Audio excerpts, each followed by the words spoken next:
Subscribe करा महानुभाव प्रतितीपंथ चॅनलला व बेल बटन अवश्य दाबा लेटेस्ट नोटिफिकेशन प्राप्त करण्यासाठी। दंडवत प्रणाम। जय श्री कृष्ण। लीळा चरित्राच्या आजच्या सत्रामध्ये आपण 3 चरित्र पाहणार आहोत, ज्यामध्ये पहिलं चरित्र आहे मंडलिक पुष्टी आरोहिणी साधा जोगी दंडदान अभिमुख। ही पहिली लीळा आहे। हे जोगी दंड म्हणजे नेमका काय प्रकार आहे, तर हे सविस्तर आपण पाहणार आहोत। दुसरं चरित्र आहे साधा मागावया अनुज्ञा। स्वामींनी साधेला आज्ञा दिलेली आहे मागण्यासाठी, आणि मग साधेसा काय मागतात हेही खूप महत्त्वपूर्ण आहे आणि तुमच्या जीवनासाठी खूप आवश्यक आहे। तुमच्या या मनुष्य जीवनामध्ये आल्यानंतर, तुम्ही या मनुष्य जन्मामध्ये आल्यानंतर देवाकडून काय मागायला पाहिजे, साधेसांनी काय मागितलं हे तुम्हाला साधेसाकडून शिकायला मिळणार आहे की काय मागायला पाहिजे आपण देवाकडून। तर हेही चरित्र खूप महत्त्वपूर्ण आहे। व्हिडिओ शेवटपर्यंत पहा म्हणजे तुम्हाला व्यवस्थित सर्व समजेल। आणि तिसरं आणि शेवटचं चरित्र आजच्या सत्रातील आहे सिंपे भोजन अपराधे आऊ दवडणे। आऊसांनी एका शिंप्याला जेवायला दिलं, परंतु स्वामींनी मग नंतर सांगितलं आऊसाला बाहेर काढा आपल्या सन्निधानातून। भटोबासांना आज्ञा केली। नेमका काय अपराध होता? जेवायला घातलं म्हणजे कशामुळे स्वामी म्हणतात की तुम्ही आता बाहेर जा? काय प्रसंग आहे नेमका? सर्व सविस्तर आपण आजच्या या सत्रामध्ये पाहूया। तुम्ही व्हिडिओ फक्त शेवटपर्यंत पहा म्हणजे तुम्हाला सर्व सविस्तरपणे तिन्ही चरित्र समजतील। आजचं सत्र सुरू करण्याअगोदर आपण आजचा तिथीवार जाणून घेऊया आणि नंतर मग आजच्या सत्राला सुरुवात करूया। आजचा तिथीवार आहे ज्येष्ठ शुद्ध द्वादशी मंगळवार, प्लवनाम संवत्सर शके 1943, अंग्ल दिनांक 22 जून 2021, युगाब्ध 5123। कालच्या सत्रामध्ये मी 2 प्रश्न विचारले होते। पहिला प्रश्न होता, स्वामी दिसायला तर 25शीतले दिसायचे, परंतु स्वामींचा पुत्र जो भडोचला होता तो 100चा झालेला आहे, एकदम म्हातारा झालेला आहे आणि चालत कसा आहे, हातामध्ये काठी घेऊन खी करीत, म्हणजेच काय तर खोकलत चालत आहे। तर असं कशामुळे घडलं? स्वामी 25शीतले आणि मुलगा मात्र 100चा झालेला आहे, म्हातारा झालेला आहे। एवढंच नाही तर स्वामींनी सांगितलं आहे, आपण कालच्या चरित्रामध्ये पाहिलं की स्वामींच्या मुलाचे जे भुवया आहेत त्या भुवया पण अशा खाली लोंबलेल्या आहेत, डोळ्यावर येत आहेत, आणि त्या भुवया खाली येऊ नये म्हणून ते भुवया अशा वर धरून त्याच्यावर पट्टी बांधलेली आहे। हे कालचं चरित्र तुम्ही जर ऐकले नसेल, कोणी नवीन दर्शक असतील त्यांनी हा व्हिडिओ पहिल्यांदाच पाहिला असेल आणि कालचा व्हिडिओ पाहायचा राहिला असेल, तर त्यांच्यासाठी मी वर आय बटनमध्ये लिंक दिलेली आहे। आय बटनला क्लिक करा आणि कालचा व्हिडिओ तुम्ही तिथे पाहू शकता। त्याबरोबरच दुसरा प्रश्न विचारला होता मी कालच्या सत्रामध्ये, स्वामींनी नसुद्धा पाण्यावर कोणाची अक्षय तृतीया चरितार्थ केली? तर हाही प्रश्न खूप महत्त्वाचा आहे। याचं उत्तर काय आहे हे आपण पाहणार आहोत समोर। तर या दोन्ही प्रश्नाची उत्तर आपण व्हिडिओच्या शेवटी पाहणार आहोत, आणि कोणी प्रश्नाची बरोबर उत्तरे दिलेली आहेत त्या सर्व वासनिक मंडळींची नावं पण आपण व्हिडिओच्या शेवटी पाहणार आहोत। नेहमीच्याच प्रमाणे तुम्हाला आजचंही स्वामींचे चरित्र नक्कीच आवडणार आहे, आणि त्यामुळे लगेचच्या व्हिडिओला लाईक करा, जास्तीत जास्त आपल्या वासनिक मंडळीपर्यंत हा व्हिडिओ शेअर करा म्हणजे त्यांनाही या ज्ञानाचा लाभ होईल। तर जास्त उशीर न करता चला तर आज काही नवीन ज्ञानार्जन करूया। दंडवत हो।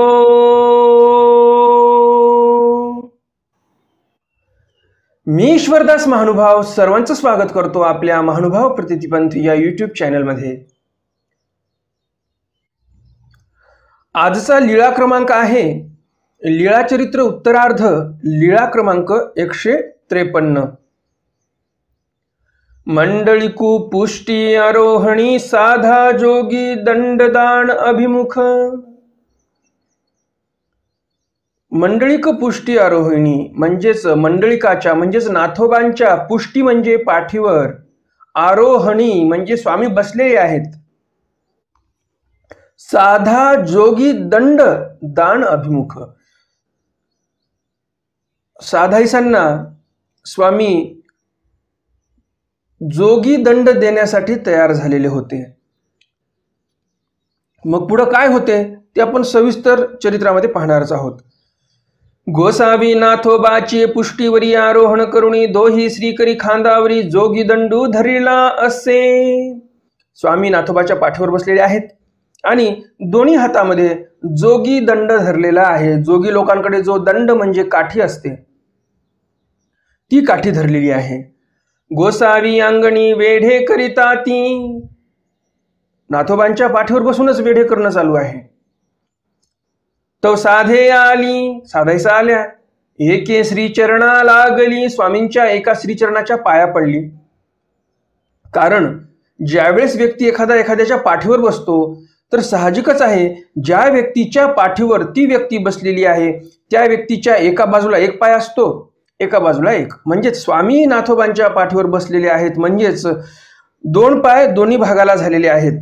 आणि म्हणून साधेसा पहिले एका बाजूच्या पायाला पाया पडतात आणि मग दुसऱ्या बाजूने जातात आणि मग दुसऱ्याही श्रीचरणावर माथा टेकतात आणि पाया पडतात.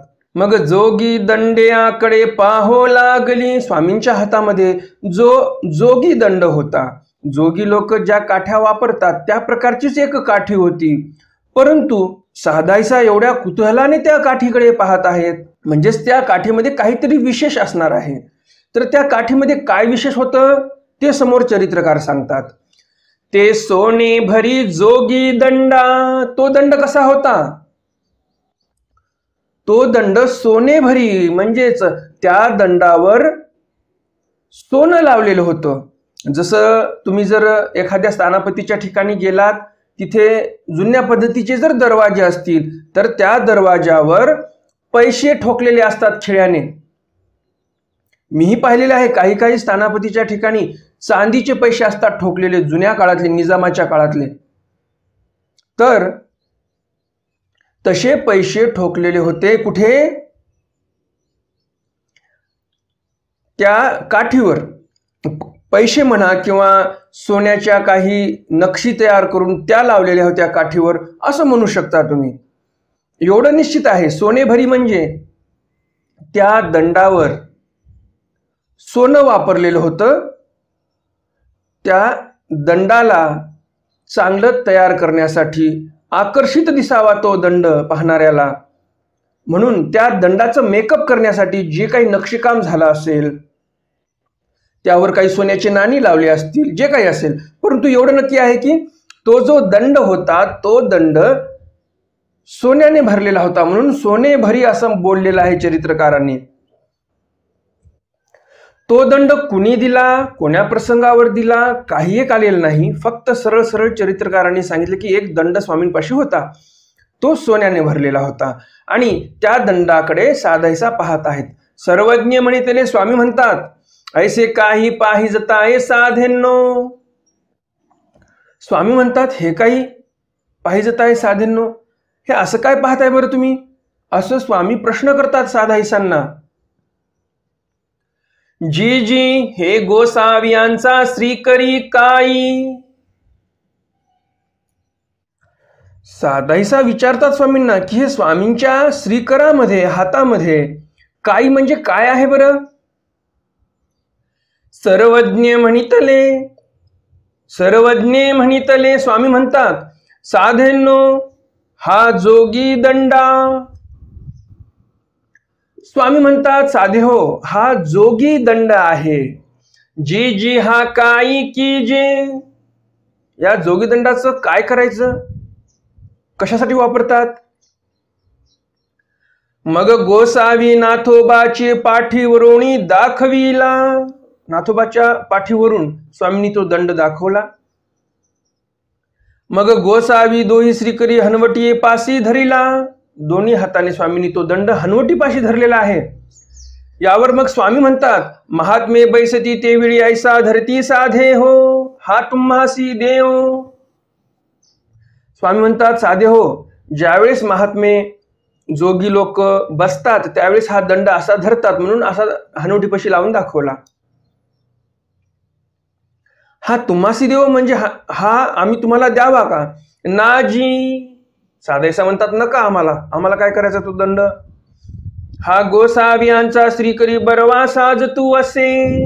हा दंड स्वामींच्याच श्रीकरामध्ये बरवा साजतू असे म्हणजे शोभिवंत दिसत आहे. आजकालच्या माणसाला देवाने म्हणू द्या की हा सोन्याने मढवलेला दंड आहे, हा आम्ही तुम्हाला देऊ इच्छितो. लगेच म्हणतील द्या लवकर द्या. देव प्रसन्न झाल्यावर नाही म्हणायचं असते का कधी? परंतु साधैसा काय म्हणतात की हा दंड स्वामींच्या हातामध्येच शोभून दिसतो आणि हा दंड स्वामींपाशीच राहिला पाहिजे.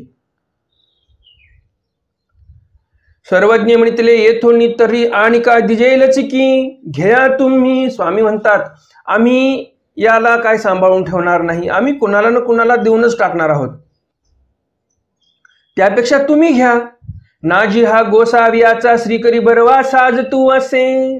साधायचा पुन्हा तेच म्हणतात नाजी आम्हाला काय करायचं घेऊन?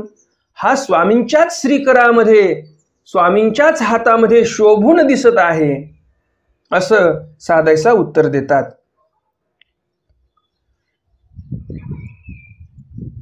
उत्तरार्ध लीळा क्रमांक 154. साधा मागावया अनोज्ञा.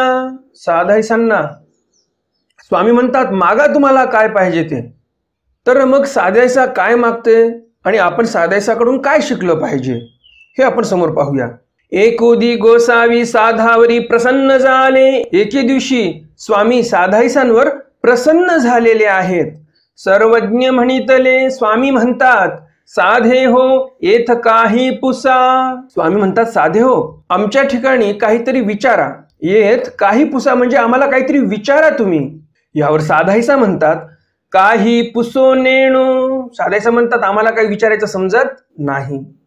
सर्वज्ञ म्हणितले वेडी नव्हा पिसी नव्हा नेणा कैसी. स्वामी म्हणतात तुम्ही काही वेड्या नाहीत किंवा पिशा नाहीत, मग नेणा कैसी तुम्ही असं कसं काय म्हणताय की तुम्हाला विचारणं येत नाही, विचारायला तुम्हाला काही समजत नाही. तुम्ही काही वेडी नाही पिशी नाही, तुम्ही तर विचारायला पाहिजे आम्हाला काहीतरी. तरी पण तुम्ही म्हणता की आम्हाला विचारायला समजत नाही, आम्हाला विचारणं काय असते माहिती नाही, काय विचारावं स्वामीला हे आम्हाला कळत नाही. नाजी नेणे. पुन्हा साधायचं म्हणतात नाजी आम्हाला काही एक येत नाही, स्वामींना काय विचारावं काय प्रश्न करावेत हे आम्हाला काही समजत नाही. कारण साधायसा या साधायसाच होत्या, साध्या भोळ्या होत्या, त्या काही फार विद्वान पंडित नव्हत्या. आणि म्हणून साधायसा म्हणतात हे शास्त्र चिंतन मंथन विचारपर आचारपर परावर हे आम्हाला काही येत नाही, आम्हाला काही समजत नाही आणि आम्ही त्यामुळे काही प्रश्न विचारू शकत नाही स्वामींना. सरळ सरळ साधायचा उत्तर देतात.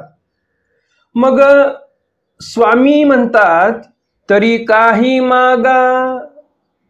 किती मोठी लॉटरी लागली बघा. साधायचा म्हणतात आम्हाला काही विचारणं येत नाही. आणि असं म्हटल्यानंतर किती मोठी लॉटरी लागली यांची. सरळ स्वामी म्हणतात तुम्हाला काही विचारता येत नाही तर जाऊ द्या, मग आता तुम्ही काहीतरी मागा आम्हाला. अशी लॉटरी काय फक्त साधायसांचीच लागली का?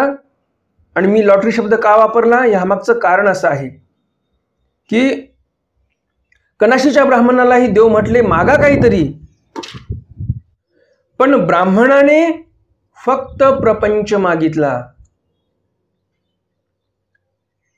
तर तिथे त्याची लॉटरी लागणार होती, परंतु त्याने स्वतःच्या हाताने स्वतःच्या पायावर कुऱ्हाड मारून घेतली आणि फक्त प्रपंच मागितला. ईश्वराला काय मागावं हे त्याला समजलं नाही, कारण तो संसारामध्ये रत होता. कधी मनामध्ये इच्छाच नाही ईश्वर प्राप्ती व्हावी, ईश्वराचं स्मरण करावं. आपण मनुष्य जन्मामध्ये आलेलो आहोत, आपल्या मनुष्य जन्माचं सार्थक फक्त ईश्वर प्राप्ती करून घेणे आहे, याचं कधी त्याने चिंतनच केलं नाही. आणि म्हणून त्या कनाशीच्या ब्राह्मणाने काय मागितलं मागून मागून? फक्त प्रपंच मागितलेला आहे. त्याची तिथे लॉटरी लागणार होती, परंतु त्याने ते स्वतःच द्वार बंद करून टाकलं प्रपंच मागून. आणि त्याने जर ईश्वर प्राप्ती मागितली असती तर त्याची खरंच लॉटरी लागली असती. तर मग आता इथे मी म्हटलो साधायसांची लॉटरी लागली. साधायसा काय मागतात? हे समोर आपण पाहूया.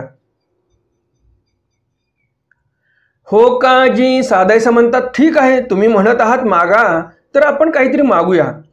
तरी गोसावी पुनःसबंधू द्यावा. बघा काय मागितलं साधायसाने. साधायसा म्हणतात की तुम्ही आम्हाला पुनःसंबंध द्या. म्हणजेच काय मागितलं, तर ईश्वर प्राप्तीच मागितली. पुनःसंबंध ज्याला झाला तो ईश्वर प्राप्तीलाच जात असतो.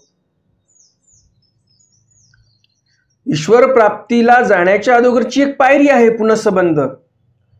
पुनः म्हणजे पुन्हा, संबंध म्हणजे योग येणे, संबंध येणे,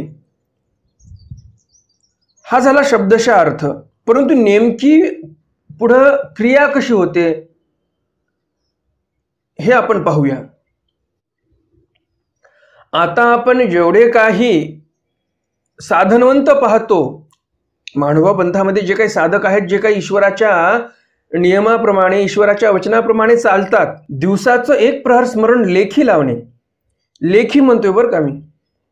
लेखी लावणे म्हणजे काय, पूर्णपणे 3 तास तुम्ही ईश्वराच्याच स्मरणात रत झाले पाहिजे, ईश्वराचंच ध्यान केलं पाहिजे.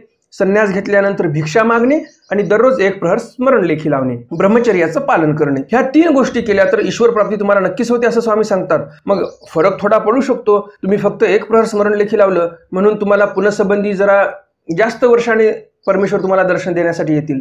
तर नेमकं पुनःसंबंध म्हणजे काय हे पाहूया आपण. ज्यावेळेस हा साधक आचरण करतो आणि हा साधक कैवल्यवासी होतो, मरण पावतो, त्यावेळेस हा जीव जो आहे तो पुन्हा एकदा जन्माला येतो. तिथे परमेश्वर दर्शन देतात आणि आपल्यासोबत घेऊन जातात पुढचं चरितार्थ करण्यासाठी, ईश्वर प्राप्ती करून देण्यासाठी. जे काही पुढं काम करायचे आहे ते काम देव करून घेतात. ह्या जन्मामधून दुसऱ्या जन्मात जावं लागते, पुन्हा एकदा जन्म घ्यावा लागतो आणि पुन्हा एकदा परमेश्वर संबंध देतात, म्हणून पुनःसंबंध असं बोलतात. आणि तो पुनःसंबंध साधायसाने मागितलेला आहे, म्हणजेच ईश्वर प्राप्तीच मागितलेली आहे साधायसाने. आणि पुढे स्वामी काय म्हणतात, सर्वज्ञ म्हणितले साधे हो नेणोनी, जरी ऐसे मागितले तरी जाणती ती, तरी काही मागती ती. स्वामी म्हणतात, साधे हो, तुम्हाला काही माहित नसताना तुम्ही एवढं मागितलं. जर तुम्हाला ज्ञान असतं तर काय मागितलं असतं तुम्ही. सर्वज्ञ म्हणितले देई जेल हो साधे हो. स्वामी त्यांना वरदान देतात, आशीर्वाद देतात की तुम्हाला 100% आता पुनःसंबंध पुढच्या जन्मामध्ये नक्की होणार. हो काजी.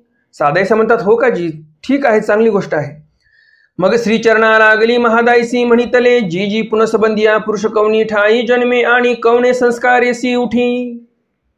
महादायसा जवळच बसलेल्या होत्या. महादायसा ह्या विद्वान होत्या, जिज्ञासक होत्या, चर्चक होत्या. आणि म्हणून महादायसांनी लगेच प्रश्न केला. महादायसा म्हणतात, साधायसा तर पाया पडल्या, स्वामींच्या वरदान साधायसा तर स्वामींच्या पाया पडल्या वरदान मिळाल्यामुळे आणि बाजूला झाल्या. परंतु महादायसांनी हे सर्व ऐकलं आणि महादायसांनी लगेच प्रश्न विचारला की जो पुनःसंबंधी हा पुरुष आहे तो कुठे जन्माला येतो आणि कोण्या संस्काराने तो उठतो, त्याच्या ठिकाणी कसे संस्कार असतात पुढच्या जन्मामध्ये, पुनःसंबंधी त्याच्यावर कोणते संस्कार असतात, कोण्या संस्काराशी तो उठतो, असा प्रश्न इथे महादायसांनी केलेला आहे. मग स्वामी उत्तर देतात. सर्वज्ञ म्हणितले, स्वामी म्हणतात, बाई पुनःसंबंधिया पुरुषो सुखिया श्रीमंताचा घरी जन्मे. बाई, जो पुनःसंबंधिया पुरुष आहे, जो पुनःसंबंधी जन्माला आलेला आहे, तो कुठे जन्मतो तर सुखिया श्रीमंताच्या घरी जन्म घेतो. मग आता सुखिया श्रीमंताच्या घरी त्याने जन्म घेतला. श्रीमंत लोकांच्या घरी सर्व काही पदार्थ असतात, अष्टभोग परिपूर्ण जीवन असते.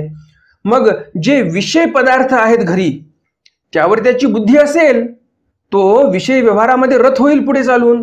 म्हणून स्वामी पुढे सांगतात, तो पुनःसंबंधिया पुरुष सुखिया श्रीमंताच्या घरी जरी जन्माला आलेला आहे तरी पण त्याची विषय व्यवहारावरी बुद्धी नाही. विषय व्यवहारावर त्याची किंचितही तीळ मात्रही परमाणुभरही बुद्धी नसते. बरं, विषय व्यवहारावर बुद्धी नाही, परंतु जे श्रीमंत लोक आहेत, ज्याच्या घरी हा मुलगा म्हणून जन्माला आलेला आहे, त्याचं जे आराध्य दैवत असेल तर मग हा मुलगा पण आराध्य दैवताची भक्ती करेल, तर तसं नाही. काय म्हणतात स्वामी, देवता तीर्थावरी बुद्धी नाही. त्या श्रीमंत घरी जे काही कुलदेवता असेल त्या कुलदैवताची पण हा भक्ती करत नाही, त्याच्यावर बुद्धी नाही त्याची. कशामुळे नाही? हे नव्हे असे संस्कार असतात त्याच्या ठिकाणी की जन्माला आल्यानंतर पण हा काय म्हणतो, हे नव्हे. म्हणजे हे जे सांसारिक विषय पदार्थ आहेत, हे नव्हे म्हणजे हे ईश्वर प्राप्तीसाठी काही कामाचे नाहीत, काही उपयोगाला जाणार नाहीत, हे शाश्वत नाहीत, हे नाशिवंत आहेत. हे नव्हे, दोनदा देवाने शब्द वापरलेला आहे, हे नव्हे. पहिला शब्द हे नव्हे आहे संसारासाठी, की संसार आपल्यासाठी मोचक नाही. आणि दुसरा हे नव्हे शब्द आहे देवता तीर्थासाठी, की हे देवता तीर्थ जे आहेत हे पण माझे उद्धारक नाहीत, हे पण नाशवंत फळे देणारे आहेत. असे त्याच्या ठिकाणी संस्कार असतात, असं स्वामी महादेसांना निरूपण करतात. उत्तरार्ध लीळा क्रमांक 155. सिंपे भोजन अपराधे आऊ दवडणे. सिंपे भोजन अपराधे, एका शिंप्याने भोजन केलं आणि अशा या अपराधामुळे आऊ दवडणे, आऊसाला तिथून दवडून लावलेला आहे. कुणी? स्वामींनी दवडण्याचा आदेश दिला नागदेवाचार्यांना, आणि तो स्वामींचा आदेश अंमलात आणला नागदेवाचार्यांनी, म्हणजेच नागदेवाचार्यांनी त्यांना बाहेर काढलं. तर बघूया सविस्तर प्रकरण काय आहे, की एका व्यक्तीला भोजन दिल्यानंतर स्वामी औसांना बाहेर काढतात. काय आहे नेमका प्रकार? एक उदी गोसाव्यासी उदयाचा पूजावसरू झाला. एके दिवशी स्वामींचा सकाळचा पूजावसर झालेला होता. मग सर्वज्ञ म्हणितले. मग स्वामी म्हणतात, वानर्या तुम्हा अंगी शिवावी असे. स्वामी म्हणतात वानर्याला, वानर्या एक अंगी शिवायची आहे आपल्याला, जी आणि व्यापारू असे जी. भटबास म्हणतात, जी माझ्या मागे दुसराही भरपूर व्यापार आहे. तरी नायका ते न्या ते तेथ बैसवा मा तुम्ही या. मग स्वामी म्हणतात, तुमच्याकडे जर काम आहे, तुमच्याकडे व्यापार खूप आहे, खूप बर्डन आहे तुमच्यावर कामाचं, तर एक काम करा, नायकाला म्हणजेच औसाला सोबत घेऊन जा, त्यांना त्या शिंप्यापाशी बसवा आणि तुम्ही परत या कामासाठी. भटोबास हो म्हणतात. मग भटोबासी गोसाव्यांची प्रमाणा लागी अंगी घेतली. मग भटोबासांनी काय केलं, स्वामींची एक अंगी घेतली. कशासाठी? माप पाहिजे की नाही, अंगी शिवायची म्हटल्यानंतर माप पाहिजे. तर मग स्वामींची जी अंगी होती, स्वामींचा जो सदरा होता, तो सदरा घेतलेला आहे भटोबासांनी माप देण्यासाठी. कोणाला? शिंप्याला. आऊ चाल मा तू तेथ बैस. भटोबास म्हणतात, आऊ चाल बरं लवकर, तू तिथे बस त्या शिंप्यापाशी. मी मागवता येईन, मी परत येईल, माझ्या मागे खूप काम आहे.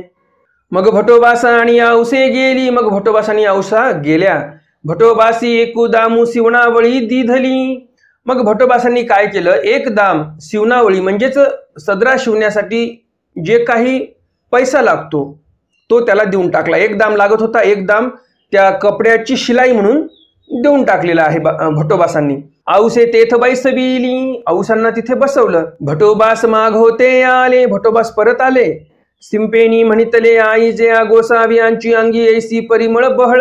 तरी ते गोसावी कैसे असती. तो जो शिंपी होता तो काय म्हणतो, आई ही अंगी ज्यांची आहे, ही अंगी एवढी परिमळ बहळ आहे, म्हणजे एवढा सुगंध या अंगीतून येत आहे, ही अंगी ज्यांची असेल, ज्या गोसावी यांची असेल, ते गोसावी कसे असतील बरं. हारे तू स्वामी जगन्नाथू नाही देखिला. औसा म्हणतात, अरे तू स्वामी जगन्नाथाला पाहिलं नाही अजून. ना आई. शिंपी म्हणतो, ना आई, आम्ही काय पाहिलं नाही अजून. माझा स्वामी जगन्नाथू बरवा असे रे. औसा म्हणतात, अरे आमचे स्वामी जगन्नाथ खूपच सुंदर आहेत, हे अंगी शिवी. औसा म्हणतात, अरे हे अंगी जे तुला दिलेली आहे ना, एवढं काम आटोप लवकर, ही अंगी शिवून दे मला लवकर, मग तुझं स्वामी जगन्नाथाचे दर्शन करू. मग मी तुला घेऊन जाते आमच्या स्वामी जगन्नाथाचं दर्शन करण्यासाठी.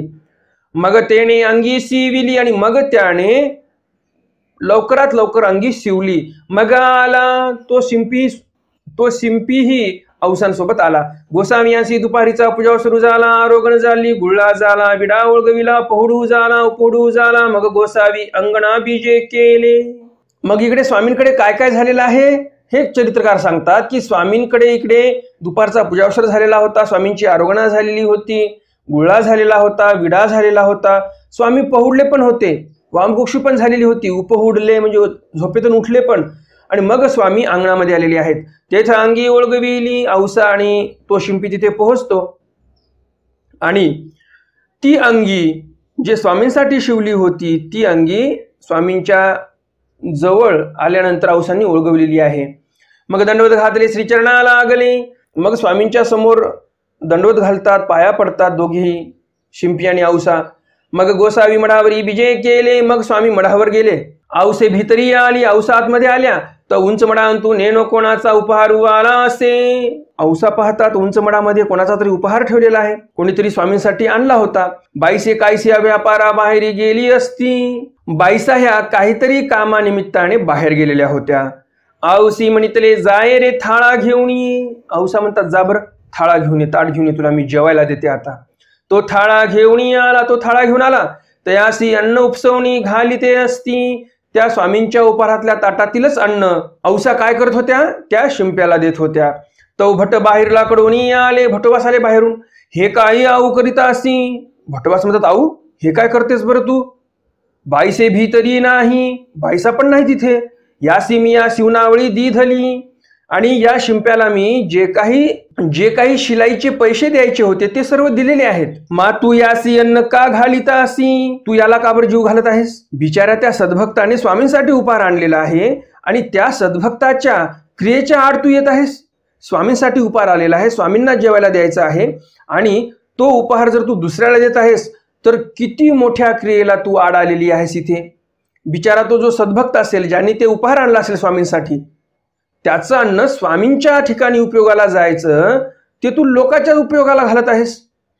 बरं याच्याशी काही बोलणं झालेलं नाही की तुला मी जेवायलाही घालेल एक दाम आणि जेवण, असं काही बोललेलं पण नाही. कारण पूर्वीच्या काळामध्ये कामाच्या मोबदल्यात 2 भाकरी पण द्यायचे. हा मोबदला म्हणून गणल्या जायचा. पूर्वीच्या काळामध्ये भाकर पण मोबदला म्हणून गणल्या जायचा. पूर्वीचा काळ 800 वर्षापूर्वी तर होतच. 25-30 वर्षापूर्वी जरी पाहिला आपण, 30-40 वर्षापूर्वी, तर काय रुपया रोज असेल ते रुपया द्यायचे आणि 1 भाकर असं ठरलेलं असायचं.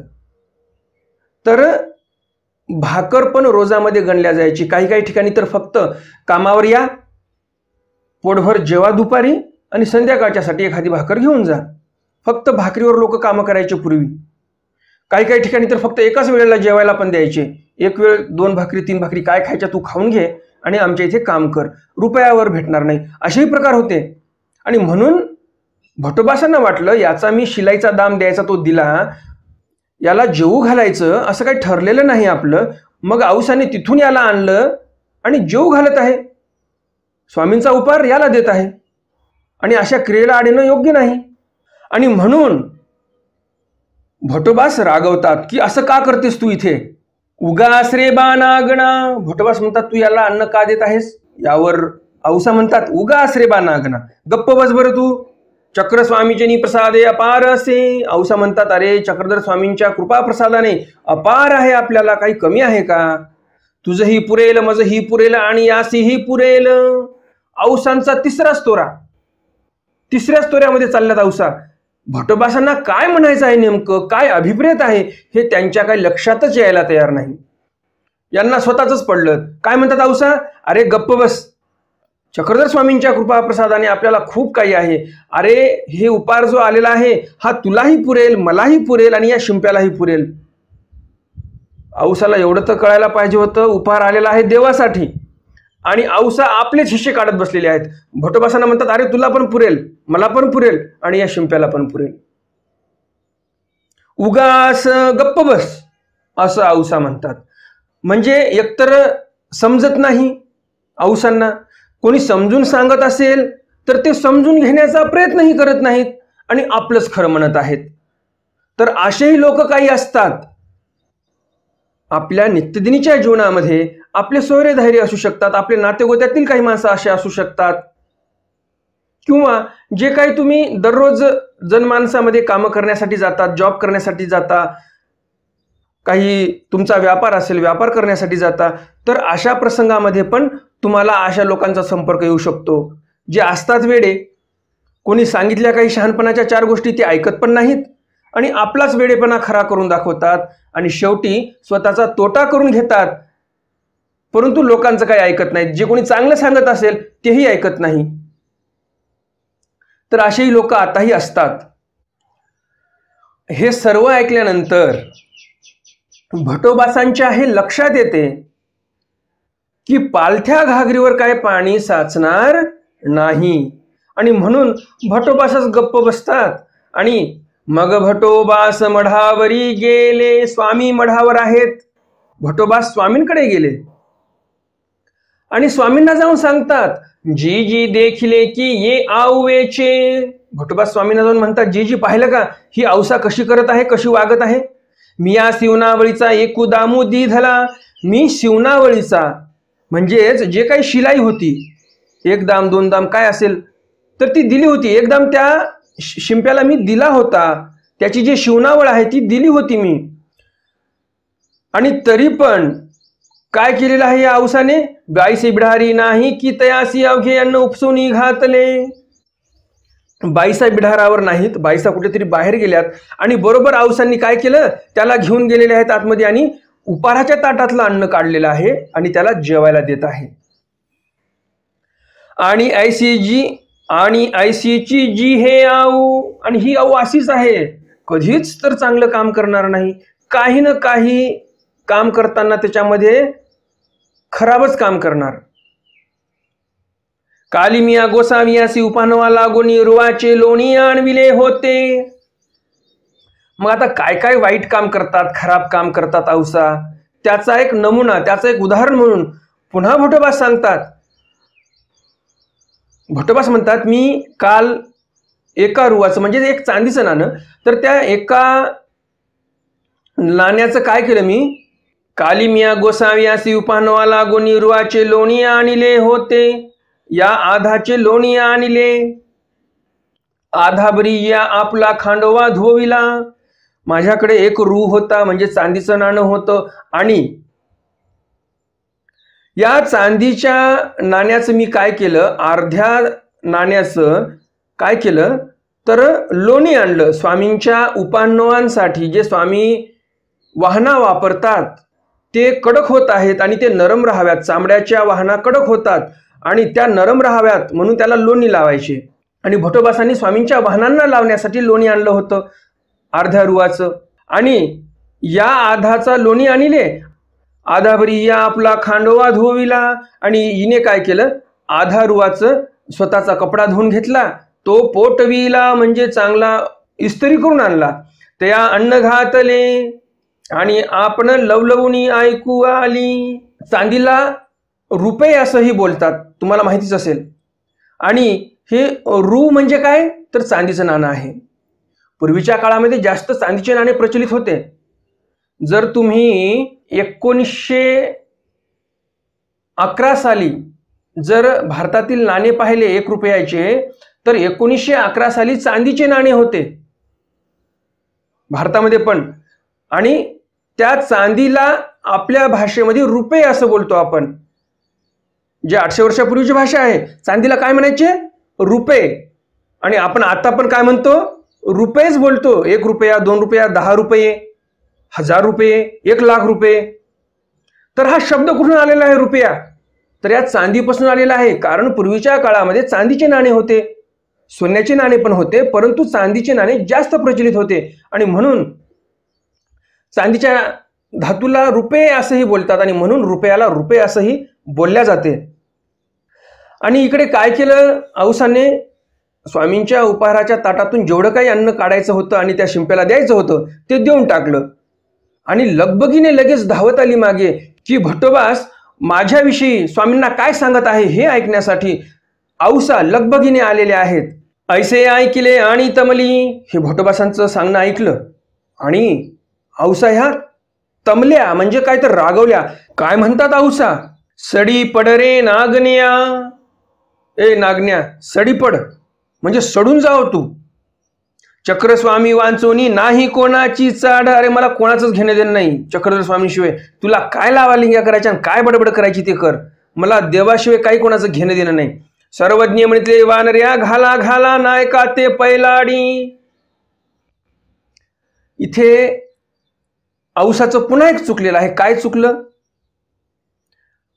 औसांनी आपली बाजू न मांडता सरळ भटोबासांना म्हटले, नागण्या सड सड सडून जावं तू. आणि स्वामींना पण खूप अभिमान होता भटोबासांचा, आणि म्हणून स्वामी औसांचं काही एक न ऐकता सरळ म्हणतात भटोबासांना, वानर्या घाला घाला नाही का ते पैलाडी, हिला पैलाडी नेऊन सोडा बरं, सरळ नदीच्या पलीकडेच नेऊन सोडा हिला. एवढा राग आलेला आहे स्वामींना औसांचा. पण एकतर काम करू नको ते, एकतर काम जे करायचं नाही ते केलं, आणि भटोबासांसारख्याला ही बाई बोलत आहे, म्हणून स्वामींना पण राग आला. आणि म्हणून आपण कधीही कोण्या साधू संतांविषयी कधीही वाईट बोललं नाही पाहिजे. कारण स्वामी म्हणतात, भक्ताची थोरी देवची जाणे. भक्ताची काय थोरवी आहे तो फक्त देवच जाणू शकतो, तुम्ही आम्ही कधीही जाणू शकत नाही. बरं, तुम्ही विचार करा, आपलं एकतर आयुष्य प्रपंचात गेलेलं आहे. आता या प्रपंचातून आपल्याला जे काही वेळ मिळत आहे देवधर्मासाठी, त्यामध्ये पण आपण जर साधू संतांविषयी बोलत बसलो की हे साधू असे करत आहेत, हे साधू असे वागत नाहीत, हे असे करत आहेत, ते तसे करत आहेत, तर मग तुम्ही विचार करा की आपण कुणीकडे जात आहोत. एकतर आपल्याला वेळ भेटत नाही प्रपंचामधून, वेळ भेटलाच तर ते आपण ईश्वराचं स्मरण करण्याऐवजी जर आपण दोष काढण्यामध्ये घालत असू, तर आपल्यासारखा अभागी माणूस कोणीच नाही.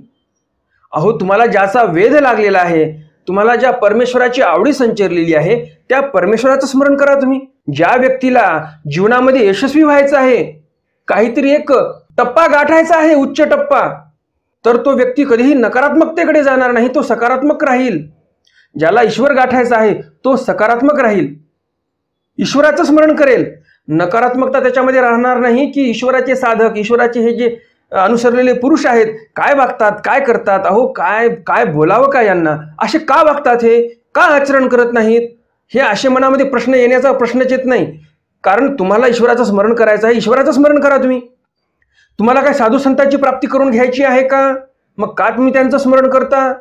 तुम्हाला ईश्वराची प्राप्ती करून घ्यायची आहे तर ईश्वराचं स्मरण करा, तरच ईश्वर प्राप्त होईल. नाहीतर बघा, इथे भटोबासांना औसा बोलल्या म्हणून सरळ म्हणतात यांना काढून द्या बरं बाजूला. म्हणून आपण साधू संतांविषयी कधीही वाईट बोललो नाही पाहिजे, मनामध्ये विचारही नको यायला. वेळ मिळतच आहे तुम्हाला कसा तरी प्रपंचातून, तर ईश्वराच्या स्मरणामध्ये घाला तुम्ही. याला म्हणतात योग्य ठिकाणी योग्य इन्व्हेस्टमेंट, ज्याचा तुम्हाला परतावा चांगला मिळणार आहे. तुम्ही जर ईश्वराचं स्मरण केलं, तुम्ही जर तुमच्या आयुष्यातला अनमोल असा वेळ ईश्वराला अर्पण केला, तर त्याचा परतावा जो आहे तो तुम्हाला चांगला मिळणार आहे. मी तुझं आपली वाटी देईन, नको रे बा नागणा, माते पैलाडी घालू. पुन्हा औसा काय म्हणतात, ए नागना, नको रे मला वाटा लावू बाहेर, नको रे मला नदीच्या पलीकडे नेऊन सोडू, मी तुला माझी वाटी देईन. आता तुम्ही विचार करा, औसा बघा एक वेगळीच वैचारिक पातळी आहे औसांची, एक वेगळेच विचार आहेत. काय म्हणतात हे भटोबासांना, मी तुला आपली वाटी देईल, माझ्याकडे जी वाटी आहे ना मी तुला देऊन टाकेल, मला नदीच्या पलीकडे नेऊन नको सोडू. मी तुझा आपली परवंटीचा खांडोबा देईन, अरे माझ्याकडे खूप छान छान वस्त्र आहेत, माझ्या गाठोड्यामध्ये एक छान वस्त्र आहे, मी ते वस्त्रही तुला देऊन टाकेन. भटोबासी म्हणते, आऊ आताची तो जाय मग उद्या ये. भटोबास म्हणतात, तुझं मला वस्त्रही नको, तुझी मला वाटीही नको. स्वामी म्हणत आहेत तर आताची तू जा, मग उद्या ये, म्हणजे उद्या सकाळी ये तू परत. मग औसे देई गावा गेली, औसा गेल्या नदीच्या पलीकडे देगावला. तुम्ही पाहिलेच असेल, डोमेग्राम जे गाव आहे ते नदीच्या अलीकडे आहे आणि नदीच्या पलीकडे देगाव आहे. चारी पहार दुःख करीते होती, 4 प्रहर पर्यंत दुःख करत बसली होती. 4 प्रहर म्हणजे काय, तर रात्रभर. 1 प्रहर 3 तासाचा, तर 4 गुणिले 3 म्हणजे 12 तासपर्यंत ती दुःख करत बसली. मग उद्यासीची तळेगावाचे पाणीवठा आपण आते उतरविले. तिथेच डोमेग्रामपाशी एक तळेगाव नावाचं गाव होतं स्वामींच्या काळामध्ये, आता ते गाव अस्तित्वात नाही. तर त्या तळेगावचा जो पाणवठा होता गोदावरी नदीवर, त्या पाणवठ्याने ती नदीत उतरली. पाणवठा आपण आते उतरविले, मग डोमेग्रामासी आली. मग व्यवस्थित उतार पाहून नदीतला ती नदी पार करते आणि डोमेग्रामला आलेली आहे औसा. स्वामींना दंडवत घालते, पाया पडते आणि मग म्हणते, जी जी बापुडा नायकू केही न धाडा आवाजी. मग औसा म्हणतात, जी जी बापुडा नायकू, मी बिचारी आहे. बापुडा म्हणजे काय? बिचारा. तर औसा म्हणतात की मी बिचारा आहे नायकू, मला पुन्हा कधी बाहेर धाडू नका, असं दूर कुठेही पाठवू नका, न पठवावाजी, कुठेही पाठवू नका. बापुडा थोर दुखिया होत असे जी, खूप दुखिया होतो तुमचा नायकू तुम्ही दूर पाठवल्यानंतर, तर मला असं पुन्हा कुठेही पाठवू नका, असं औसा स्वामींना विनंती करतात. सर्वज्ञ म्हणतील येथून न पठवी जे परी, न पुसत काही करू नको जाओ. स्वामी म्हणतात आम्ही तुम्हाला कुठेही पाठवणार नाही, परंतु न विचारता तुम्ही असे काम करत जाऊ नका, ज्यामुळे त्रास होईल, तुम्हालाही होईल आणि भट्टोबासांनाही होईल. एकदम मानसिकता बदलून जाते. तर असा त्रास देत जाऊ नका तुम्ही पण, आम्ही तुम्हाला पाठवणार नाही. जी जी म्हणून श्रीचरणा लागली. औसा म्हणतात जी जी ठीक आहे, आणि म्हणून स्वामींच्या पाया पडतात. तर अशा प्रकारे हे तिन्ही स्वामींचे चरित्र तुम्हाला नक्कीच आवडले असतील. आणि अजून जर तुम्ही या व्हिडिओला लाईक केलं नसेल तर लगेचच्या व्हिडिओला लाईक करा आणि जास्तीत जास्त आपल्या वासनिक मंडळीपर्यंत हा व्हिडिओ शेअर करा, म्हणजे त्यांनाही या ज्ञानाचा लाभ होईल. आजच्या सत्रातील प्रश्न आहे, आपण परमेश्वराकडून काय मागायला पाहिजे? जे साधाईसांना स्वामींनी मागण्यासाठी अनुज्ञा दिली, तर या चरित्रातून आपल्याला काय शिकवण मिळते? आपण परमेश्वराकडून काय मागितलं पाहिजे? आपण कोणता गुण घेतला पाहिजे साधाईसाकडून? हा आजचा प्रश्न आहे. तर या प्रश्नाचं उत्तर तुम्ही सर्वजण नक्कीच देणार अशी अपेक्षा आहे. आता आपण पाहूया कालच्या सत्रामध्ये जो मी प्रश्न विचारला होता त्याचं उत्तर काय आहे आणि कोणी कोणी त्या प्रश्नाचं बरोबर उत्तर दिलेलं आहे त्यांची नावं. कालच्या सत्रामध्ये मी 2 प्रश्न विचारले होते. पहिला प्रश्न होता, स्वामी पंचविशीतले दिसतात आणि स्वामींचा पुत्र मात्र 100चा झालेला आहे म्हातारा, हे कशामुळे? उत्तर आहे, स्वामींकडे वयस्तंभनी नावाची विद्या होती, ज्यामुळे वयाचं स्तंभन होते. स्वामींना ती विद्या वयाच्या 25 किंवा 27 मध्ये झालेली होती आणि म्हणून स्वामींचं वय तिथेच थांबल्या गेलेलं होतं, वयाचं स्तंभन झालेलं होतं आणि ही विद्या स्वामींच्या मुलाला नव्हती आणि म्हणून तो म्हातारा झालेला आहे. दुसरा प्रश्न आहे, स्वामी नसुद्या पाण्यावर कोणाची अक्षय तृतीया चरितार्थ करतात? उत्तर आहे, नसुद्या पाण्यावर स्वामी लाहमाईसाची अक्षय तृतीया चरितार्थ करतात. उत्तर देणाऱ्या वासनिक मंडळींची नावे पुढील प्रमाणे: सुभाषजी झाडोकर, निवृत्तीजी खाडे, राजारामजी भागवत, अंजलीताई काकडे, सुमनताई पाठक, दत्तात्रेयजी महाले, कमलताई टोणपे, पंडितजी जावळे, निर्मलाताई जावळे, सुरेशजी केके, दीपाताई चौके, रामकृष्णजी नेमाडे, ज्ञानेश्वरजी महाजन, हर्षिकाताई नाखले, लताताई चिपडे, विजयजी कदम, तुकारामजी खानसुळे, राजश्रीताई लहाणे, शोभाताई पाटील, बाळासाहेबजी काळोखे, स्नेहाताई पाटील, जिजाताई लिपारे, अरुणाताई वांगे, निर्मलाताई फिरके, अशोकजी वांगे, मीनाक्षीताई पाटील, मंगलाताई मेटे, आर्यनजी खिल्लारी, संदीपजी मेहत्रे, प्रकाशजी भडाळे, योगिताताई चौधरी, ईशाधिष्ठित श्री पुरुषोत्तम मुनीजी महानुभाव, प्रशांतजी सोनवणे, योजनाताई भरते, विश्वासजी गोरे, मयुरीताई दीक्षित, आशाताई दीक्षित, मेधाताई देशपांडे, डॉक्टर सतीशजी उर्हे, वृषालीताई गाढवे, संध्याताई सुरेश, एकनाथजी माळी, प्रशांतजी घाटोळ, राजश्रीताई माने, मुकेशजी भुयार, दीपालीताई देशमुख, शालिनीताई राऊत, विनोदजी देशमुख, पूनमताई जगताप, अनिताताई पाटील, दुर्गाताई भावे, ज्योत्स्नाताई भिरुड, प्रभाकरजी मुंगल, अनिलजी साबणकर, प्रज्वलजी मेहंगे, रुपालीताई भिसे, रुपेशजी वैद्य, देवानंदजी काकडे, पूनमताई भोयर, गुंजनताई भोयर, पूनमताई दाते, हेमाताई कोकाटे, श्यामजी पुजारी, सागरजी कदम, नरेंद्रजी मेश्राम, भास्करजी चौधरी, अंजनाताई पवार, सुरेशजी जावळे, नंदकुमारजी डरांगे, कल्पनाताई सावरकर, कांताताई खानसुळे, प्रतीक्षाताई बोबडे, काशीनाथजी पाटील, राजारामजी ढोमे, नंदिनीताई गिरी, या सर्व वासनिक मंडळींनी अगदी बरोबर उत्तर दिलेलं आहे. तुम्हा सर्वांचं खूप खूप अभिनंदन, तुम्ही व्यवस्थित उत्तर दिलेलं आहे. उद्याच्या सत्रामध्ये आपण पाहणार आहोत, दारवठा जिव्हा दाग श्रवणे भटा मार्कंडा क्षीरोदन भोजन. खूप सुंदर चरित्र आहे. तथा पूर्वामुखे मढी महादाईसा श्वेत उपहारी भट चमरी दंडे ताडणे. स्वामी आपल्या उत्तराधिकाऱ्याला घडवत आहेत, तर स्वामी लाडही करतात, शिक्षा पणही करतात, वेळेवर ताडनाचं देतात, म्हणजे मारतात, पण साधंसुध नाही, काठीने मारतात. उद्याच्या चरित्रामध्ये भट्टोबास काठीने मार खाणार आहेत स्वामींचा. कसं चरित्र आहे नेमकं? असा कोणता अपराध करतात भट्टोबास की ज्यामुळे स्वामी त्यांना काठीने मारतात? सविस्तर जाणून घ्यायचं असेल तर उद्याचा व्हिडिओ तुमच्याकडून सुटू देऊ नका. आणि तुम्हाला वाटत असेल की उद्याचा व्हिडिओ तुमच्याकडून सुटला नाही पाहिजे तर लगेच या चॅनलला सबस्क्राईब करा, बेल बटन दाबा आणि ऑल ऑप्शन सिलेक्ट करा. म्हणजे उद्याचं चरित्र तुमच्याकडून सुटणार नाही. आणि तुम्हाला उद्या मी व्हिडिओ अपलोड केल्यानंतर, उद्या हे स्वामींचं चरित्र अपलोड केल्यानंतर लगेच त्याचा मेसेज तुम्हाला येईल आणि उद्याचं चरित्र तुम्ही पाहू शकाल. तर भेटूया उद्याच्या सत्रामध्ये स्वामींचे 2 महत्त्वपूर्ण चरित्र जाणून घेण्यासाठी. तोपर्यंत दंडवत प्रणाम. जय श्रीकृष्ण. दंडवत